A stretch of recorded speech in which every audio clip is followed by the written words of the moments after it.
अर्जुन अभय को लेकर अपनी दादी के पास आता है तो गीता जी आराम से बेड पे लेटी हुई थी और उन्होंने अभी भी ऑक्सीजन मास्क लगा रखा था। जब अर्जुन उनके पास जाकर धीरे से बोलता है दादी, तो वो अपनी आंखें खोलती है और अर्जुन और अभय को एक साथ खड़ा देखकर उनकी आंखों में एक अलग ही चमक आ जाती। वो अभय की तरफ अपना हाथ बढ़ा देती तो अभय भी उनका हाथ पकड़ लेती। फिर वो उसे अपने पास बैठने का इशारा कर देती तो अभय उनका इशारा समझते उनके पास बैठ जाती। वो अपना ऑक्सीजन मास्क हटाकर अभय के हाथ चूमकर कहती, मुझे बहुत खुशी हुई बेटा कि तुमने मेरे अर्जुन से शादी के लिए हाँ कह दी। अब तो मैं आराम से भगवान के पास जा सकती हूँ। वो अभी भी अपने फुल ऑन एक्टिंग मोड में ही थी। अभी उनके सर को सहलाते हुए प्यार से कहती, नहीं मॉम, आपको कुछ नहीं होगा, आप बिल्कुल ठीक हो जाएंगी। अर्जुन की दादी उसके इस बात पर मुस्कुरा देती है और उसे कहती है, मैं तुम्हारी मॉम नहीं हूँ, तुम्हारी दादी हूँ, आज से तुम मुझे दादी ही कहोगी। अभ्या ने उनकी बात सुनकर बहुत अच्छा लगता है कि उन्होंने उसे दादी कहने का हक दे दिया और दुख भी होता है कि अर्जुन और वो इस शादी के लिए एक डील की तरह कर रहे हैं और न ही कि प्यार में। अर्जुन अपनी दादी के पास आकर कहता, दादी मैं घर पर सारे अरेंजमेंट करवा देता हूँ और एक पूरी डॉक्टर टीम आपकी और दादाजी के केयर के लिए वहाँ देती है। अर्जुन दादी की बात सुनकर कहते, अरे बेटा, हम यहाँ हॉस्पिटल में तो ठीक है, घर पर क्या जरूरत है ये सब करवाने की। तो अर्जुन ने कहा, तो आप मेरी शादी नहीं देखोगी? दादी थोड़ा चौंकती हुई कहती, मतलब यही हाल पीछे खड़े समर्थ का भी था। अर्जुन दादी, आप ही तो कह रहे थे ना कि शादी कर लो, तो कल ही हम शादी कर रहे हैं। अर्जुन की बात सुनकर दादी के साथ वहाँ खड़ा समर्थ भी चौंक जाता है, पर दादी उसकी बात का कोई विरोध नहीं करती, बस इतना ही कहती है, ठीक है, जैसा तुम चाहो, मेरे लिए तो इससे बड़ी खुशी की बात कोई और हो ही नहीं सकती, तुम शादी कर रहे हो। फिर अर्जुन अभ्या को लेकर दादाजी से मिलवा कर वहां से चला जाता है। उसके जाते समर्थ दादी के पास आकर कहा, दादी ये बॉस कुछ ज्यादा ही तेजी नहीं निकले, मतलब कल तक तो शादी के लिए मना कर रहे थे और अब शादी के लिए माने तो एक ही दिन भी नहीं रुका जा रहा। गीता जी समर्थ को थोड़ा डांटते हुए कहते, चुप करिए, सब कुछ मेरे लिए कर रहा है, वो चाहता है कि जितनी जल्दी उसकी शादी हो उतनी जल्दी मैं ठीक हो जाऊँ और शायद वह अभ्या को भी पसंद करता है, इसलिए चाहता है कि जितनी जल्दी हो सके उसे की हो जाए। मुझे तो उसकी आंखों में कहीं इस बात का दुख नहीं दिख रहा है कि मेरी वजह से वो एक ऐसी लड़की से शादी करा जिसे वह कभी अच्छे से जानता तक नहीं। इसका मतलब वो भी शादी करना चाहता है। वही अर्जुन अभय को सिंघानिया मेंशन ले जाकर गीता भवन ले आता है जहाँ पर अर्जुन के दादा और दादी रहते थे। अर्जुन का बचपन इसी घर में बीता था। वो भी सिंघानी मेंशन में कुछ कम ही नहीं। यह भवन पूरा सफेद संगमरमर का बना हुआ था।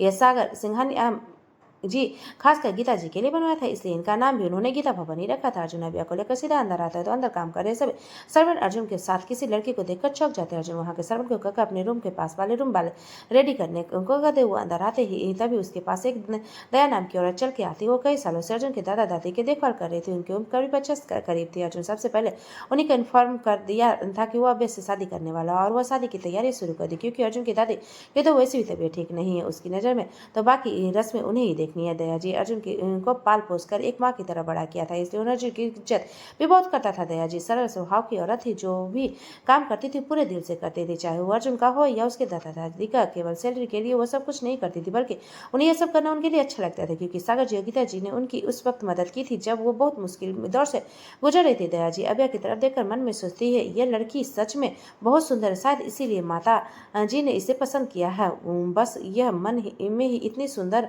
निकले और अर्जुन की जिंदगी को संवार देते हैं। जी अभ्या पहली नज़र में काफ़ी अच्छी लगती है, पर बस उन्हें अभ्या का व्यवहार का नहीं पता था, इसलिए वो अपने मन में ये सब सोच रही थी। जी अर्जुन जी के पास आकर कहते हैं, अर्जुन बाबा, आपके कहने से मैंने कमरा रेडी करवा दिया अभ्या के लिए और डिनर भी बनवा दिया है आप दोनों के लिए। अर्जुन उसकी बात सुनकर कहता है, थैंक यू आंटी, पर मैं डिनर नहीं कर सकता, मुझे कुछ जरूरी काम, इसलिए आप अभ्या वही डिनर करवा दीजिएगा। वही अभ्या दया जी को देखकर यही समझ रही थी कि शायद ये अर्जुन की माँ है, पर जैसे अर्जुन ने उन्हें आंटी कहा उसको समझ में आ गया कि यहाँ खास ये इंसान है। असल में दया जी इतने सलीके से साड़ी बांधी हुई थी कि उनके सलीके को तैयार हो रखी थी कि कोई भी देखकर उन्हें सर्वेंट नहीं कर सकता था। अभी अपने ख्यालों में घूमती तभी अर्जुन उसकी तरफ देखकर कहता है, तुम जल्दी से फ्रेश हो जाओ, तुम्हारा रूम ऊपर जाकर लेफ्ट साइड में। ये कहकर अर्जुन बिना अभ्या के कोई बात सुने वहां से निकल जाता है। अर्जुन को ऑफिस गए हुए 2 दिन हो चुके थे, इसलिए वह अपने बचे हुए काम आज ही पूरे करना चाहता था, क्योंकि कल उसकी और अभ्या की शादी थी, तो कल उसे बिल्कुल भी टाइम नहीं लगने वाला था, इसलिए वो रात को ही ऑफिस चला जाता है। अभ्या वहीं खड़ी अर्जुन को हैरानी से देखती, क्योंकि वह जा चुका था। वह अभ्या को उससे पूछना था कि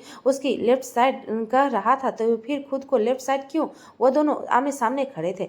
फिर अभ्या ऊपर जाकर कुछ सोचकर अपने लेफ्ट साइड वाले रूम में चले जाते। अभ्या ने अपना बैग एक सर्वेंट की मदद से ऊपर मंगवा लिया था, पर आगे वह सर्वेंट कोई हेल्प नहीं कर लेना चाहती थी, क्योंकि उसे अपने काम खुद की आदत थी। अपना बैग रूम में वैसे ही छोड़ जल्दी से फ्रेश होने चले जाती, क्योंकि उसे बहुत जोरों की भूख लगी थी। फ्रेश होकर जल्दी से नीचे आती और डाइनिंग टेबल पर अपना अपना डिनर कर वापस रूम में चले जाती है और जाकर बेड पर लेट जाती है। थोड़ी देर में उसे नींद आ जाती है। अभी अपने रूम में बहुत आराम से सो रही थी। उसे रूम की लाइट ऑफ कर रखी थी क्योंकि उसे आदत थी बिल्कुल अंधेरे में सोने की। उसका बेड भी बहुत बड़ा था और ऊपर से उसके कमर अपना मुंह भी ढक रखा था। वो बेड को अच्छे से दिख नहीं रही थी। इस वक्त रात के करीब 1 बज रहे थे। अब यह जल्दी सोने के चक्कर में रूम का गेट लॉक करना ही भूल गई थी। तभी उसे रूम के अंदर किसी की परछाई नजर आती। वो कोई और नहीं बल्कि अर्जुन था, क्योंकि वह रूम अर्जुन का था। अर्जुन अपने लेफ्ट साइड वाले रूम में अभ्या को बताया था, पर अभ्या कंफ्यूजन से खुद को लेफ्ट साइड वाले रूम में चली गई। जब अर्जुन अंदर आता है तो अपने रूम में इतना अंधेरा देखकर कंफ्यूज हो जाता है, पर वो इतना थका हुआ था कि ऊपर से रात के 1 बज रहे थे और जब से ऑफिस गया था तब से लगातार काम ही कर रहा था। इसलिए वो बिना सोचे समझे बाथरूम में जाकर फ्रेश होकर बेड पर ही आकर लेट जाता है। अर्जुन की आदत थी कि वो शर्टलेस होकर सोता है, यानी कि वो अपनी बॉडी पर कोई शर्ट या टी शर्ट नहीं पहनता था। सिर्फ बॉटम ही पहनकर सोने की आदत थी उसकी। अर्जुन के सोए हुए अभी करीब 10 मिनट हुए थे। जैसे वो पलटता है उसका हाथ जाकर अभ्या के पेट को टच करता है। अभ्या काफी देर से ब्लैंकेट ओढ़कर सो रही थी, जिसकी वजह से उसका शरीर भी काफी गर्म हो चुका था और अर्जुन अभी बाहर से आया था, इसलिए उसके हाथ अभी ठंड थे। पर जैसे ही वह अभ्या के पेट को टच करता, उसकी वजह से अभ्या का उसका ठंड का हाथ महसूस होता तो उसके शरीर में सिर दौड़ जाती है, जिसकी वजह से वह जैसे पलटती उसका हाथ अर्जुन के चेस्ट को टच कर देती है। अभ्या तो अभी भी गहरी नींद में थी, पर अर्जुन अभी अभी सोया था, जिसकी वजह से उसकी नींद कच्ची थी। और जैसे ही उसका हाथ अभ्या के पेट को टच होता है और अभ्या के हाथ उसके चेस्ट को, तो उसे समझते देर नहीं लगती कि वो बेड पर कोई और भी सोया है। वो जल्दी से अभ्या के हाथ पकड़ अपनी तरफ खींचता है और उसकी तरफ खींचने से अभ्या बिल्कुल अर्जुन के ऊपर आ जाती है और अभ्या की नींद भी अब तक खुल चुकी थी। रूम में इस वक्त बिल्कुल अंधेरा था, तो अभ्या को अर्जुन का यहाँ होने का एहसास नहीं होता। वो समझती कि शायद इस रूम में कोई भूत है। अभ्या अर्जुन के ऊपर लेटे हुए भूत भूत करके चिल्लाने लगती है। आभ्या की आवाज सुनकर अर्जुन पहचान जाता है कि यहाँ कोई और नहीं बल्कि आभ्या है। उसको चुप कराने के लिए उसके पलट देता है और उसके ऊपर आकर उसके मुंह पे अपना हाथ रख देता है और एक हाथ से साइड के लेप को ऑन कर देता है अर्जुन का। ऐसा करते ही आभ्या को भी अर्जुन का चेहरा दिख जाता है, जिसकी वजह से वो शांत हो जाती है। पर अर्जुन का हाथ अभी भी उसके मुंह पे था। उसके चुप होते ही अर्जुन एक गहरी सांस लेता है कि शुक्र हुआ कि वह चुप हो गई। यह सोचते हुए अपना सारा वजन अभ्या के ऊपर डाल देता है और उसकी गर्दन पर अपना चेहरा रख लेता है। उसे अभ्या के चिल्लाने से इस बात का डर था कि कहीं उसके चिल्लाने से सभी सर्वेंट और दया आंटी यही ना आ जाए। उन दोनों को अगर साथ देख लिया तो पता नहीं लोग क्या सोचेंगे, और यह बात उसकी दादी और दादाजी तक भी जा सकती है। अर्जुन को अपनी इस सोच में इतना ही ध्यान नहीं रहता कि अभ्या वो भी उसके नीचे दबी हुई। उसका एक हाथ अभी भी अभ्या के मुंह पर था। उसका वजन पड़ते ही अभ्या अपने मुंह में उह उह करने लगती है और उसके हाथ पैर मारने लगती है, जिससे अर्जुन को एहसास होता है कि उसका सारा वजन इस वक्त अभ्या के ऊपर ही। वह जल्दी से थोड़ा ऊपर हो जाता है और उसे कहता है, सॉरी सॉरी अभ्या। अपना हाथ उसके मुंह से ऊपर से हटा लेती है अभ्या। उसका हाथ हटाते हुए अर्जुन से कहती है, आप मैं तो किसी हाथी के बच्चे से भी ज्यादा वजन है। अर्जुन को उससे कहता है, क्या मतलब है तुम्हारा? क्या तुम्हें हाथी के बच्चे को अपने गोद में खिला रखा है क्या? और बाय द वे तुम मेरे रूम में क्या करी हो अभ्या? मैं आपके रूम में नहीं हूँ, आप मेरे रूम में आए हैं और ऊपर से मेरी नींद भी खराब कर दी। अर्जुन अभी भी अभ्या के ऊपर ही था। अभ्या को ऐसा करते ही वह उसके ऊपर से उठ जाता है और रूम के लाइट ऑन कर देता है और बेड के ऊपर लगी अपनी तस्वीर की तरफ पॉइंट करते हुए कहता है, दिस इज माई रूम, और तुम अपने रूम में क्यों नहीं गई? मैंने तुम्हें कहा था ना कि तुम्हारा रूम लेफ्ट साइड है, तो तुम मेरे रूम में क्यों आई? अभी उससे लड़ने के मूड में आकर कहती है, हाँ आपने कहा था कि लेफ्ट साइड वाले रूम में जाना, तो मैं मेरे लेफ्ट साइड वाले रूम में ही आई हूँ। अर्जुन अपने सिर पे हाथ मारते हुए कहता, मैंने तुम्हें मेरे लेफ्ट साइड कहा था कि ना कि तुम्हारे। अभ्या को इससे गलती आपकी है, मेरी नहीं। और वैसे भी अब मुझे बहुत नींद आ रही है, तो आप ऐसे कीजिए, आप दूसरे रूम में जाकर सो जाए, मैं इसी रूम में सोऊंगी।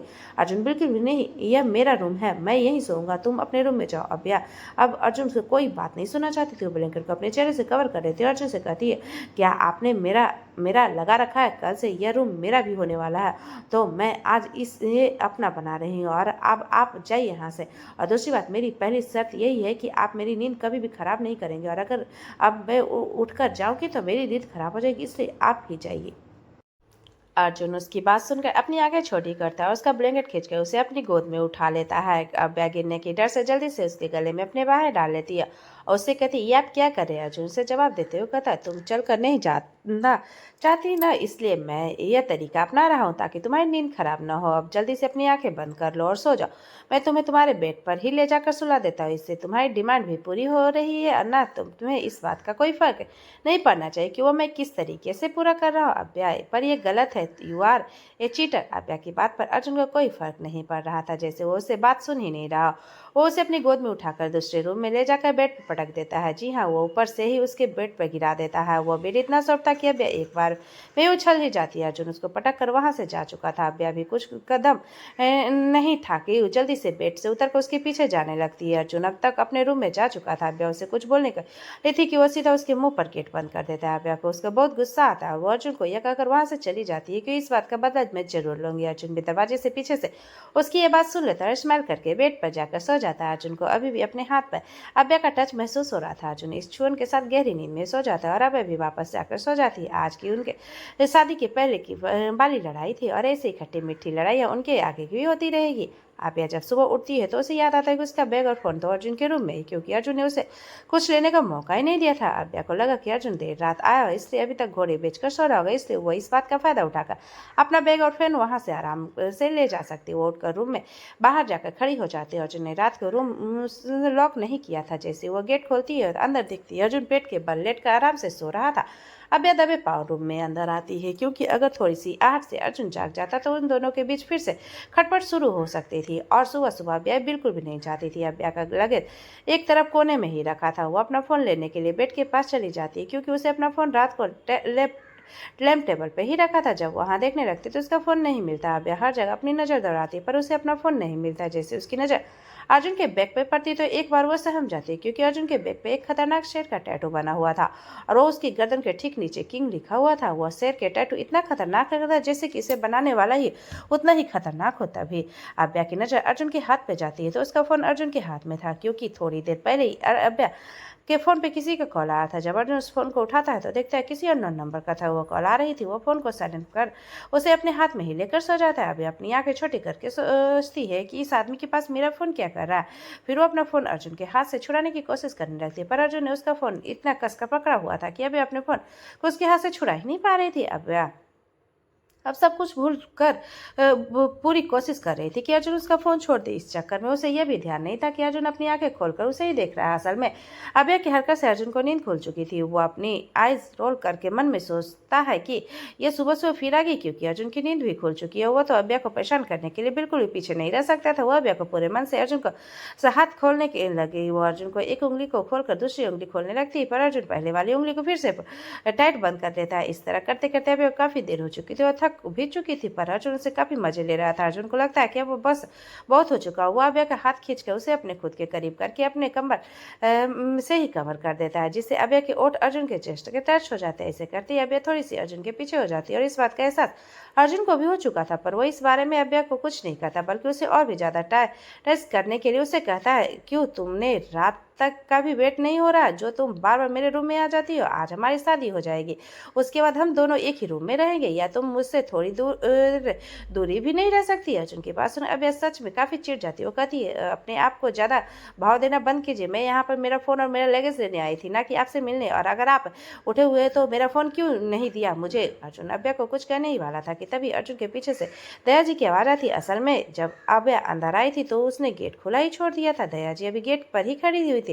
वो अंदर आई ही थी कि अर्जुन जल्दी से अभ्या को कमर के अंदर कवर कर देता है। अर्जुन की कमर गेट की तरफ थी, इसलिए उसे बड़े ही शरीर के आगे अभ्या अब दिख भी नहीं रही थी। दया जी थोड़ा अंदर आकर घबराई आवाज में अर्जुन से कहते, अर्जुन बाबा मैं अभ्या के रूम में गई थी पर अभ्या वहां पर है ही नहीं। अर्जुन दया जी को निश्चित करते हुए कहता, क्या पता आंटी अभ्या नीचे गई हो, एक बार वहां पे चेक कर लीजिए। दया जी कहती, नहीं बेटा मैं तो नीचे से ही आई हूँ, अभ्या वहां पर भी नहीं है। अर्जुन उन्हें समझाते हुए कहता है, यही कही होगी आंटी, आप अभ्या की फिक्र मत कीजिए, मैं उसे आपके पास फिर नीचे भेज दूंगा। वैसे आपको काम क्या था अभ्या से? दया जी कहती, मैं तो बस उसको यही पूछने आया था कि वो ब्रेकफास्ट में टी कॉफी या जूस क्या लेगी। अभ्या जब ये सुनती तो वो धीरे से अर्जुन के कान के पास आके कहती, उन्हें कहिए कि मुझे चाय पसंद है, मैं उठते ही सबसे पहले चाय पीती हूँ फिर ब्रेकफास्ट करती हूँ। अभ्या के बेशक से यह बात धीरे से कही, पर अर्जुन को यह डर था कि कहीं दया जी ने अभ्या की आवाज न सुन ली हो। अर्जुन अभ्या के मुंह पर हाथ से दबा देता है ताकि वो आगे कुछ न बोल सके। अर्जुन फिर दया जी से कहते, आंटी आप नीचे जाइए, मैं उसे ढूंढ कर लाता हूँ, क्या पता वो ऊपर टेरिस पे गई हो। दया जी अर्जुन की बात सुनकर वहां से चली जाती हुई अर्जुन अभ्या का मुंह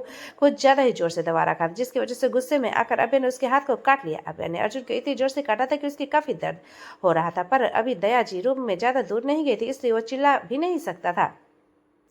अब अभय का खुद का मन भर जाता है तो वो उसके हाथ को छोड़ देती है। अर्जुन अपने हाथ को देखता है तो उसके हाथ बुरी तरह से लाल हो चुके थे। अर्जुन ने अभय को बहुत गुस्सा आता है। वो अभय के दोनों हाथों को अपने हाथों में जकड़ लेता है और उससे कहता है, now it is my turn to punished you for this. Abhay उसकी बात का कोई मतलब समझ आता उससे पहले अर्जुन अपने अभय के ओठों पे रखकर उसे किस करने लगता है। उसकी किस कितनी कोई सॉफ्ट किस नहीं थी बल्कि वाइल्ड किस थी। अभय खुद को छोड़ने की नाकाम कोशिश कर रही थी क्योंकि उसके दोनों हाथ अर्जुन के दोनों हाथों ने जकड़े हुए थे और अर्जुन अपना पूरा बॉडी वेट उसके ऊपर रखा था जिससे वो हिल भी नहीं पा रही थी। अर्जुन उसके ओठों को सब करने के साथ उसके दांतों को हल्का सा चबा भी रहा था। वह उसे 10 मिनट तक ऐसे ही किस करता रहा। जब उसे लगता है कि अभय को सांस लेने में दिक्कत हुई तो उसे छोड़ देता है। अर्जुन के उसके चबाने से उसके ओठ हल्के से सूज गए थे और लाल भी हो गए थे। अर्जुन के छोड़ती अभय उसके चेस्ट पर उनके मारने लगती है और उसे धक्का देने लगती है ताकि वो उसके ऊपर से हट जाए। अर्जुन जैसे उसके ऊपर से हटता है अभय बेड से उतरकर वहां से चली जाती है। अर्जुन को इस वक्त खुद पर काफी गुस्सा आ रहा था क्योंकि गुस्से का उसने आज अभय को काफी ज्यादा हर्ट किया था। उसे समझ ही नहीं रहा था आखिर उसने उसे हर्ट करने की ये किसी क्यों किया था। क्या अर्जुन रूठी हुई अभय को